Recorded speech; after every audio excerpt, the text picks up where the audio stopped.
আসসালামু আলাইকুম। আমি একটি ফেস প্যাক তৈরি করে দেখাবো। ফেস প্যাক তৈরি করতে লাগবে চালের গুঁড়ো, একটি আলু। প্রথমে আলুটার খোসা ছাড়িয়ে ভালোভাবে ধুয়ে নিয়েছি, এখন গ্রেট করে নিচ্ছি। এই ফেস প্যাক ত্বকের কালো দাগ ও ছোপ দূর করে, ত্বককে করে ফর্সা।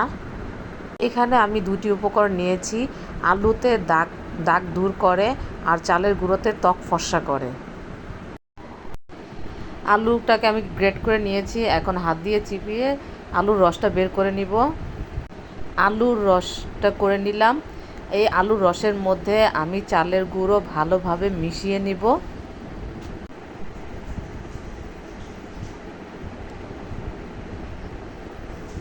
যতটুকু পরিমাণের লাগবে ততটুকু পরিমাণ চালের গুঁড়োর সাথে আলুর রসটা মিশিয়ে নেবেন। ভালোভাবে মিশিয়ে ত্বকে লাগিয়ে নেবেন। 10 মিনিট রেখে দিয়ে ঠান্ডা পানি দিয়ে ধুয়ে নেবেন। ধন্যবাদ সবাইকে।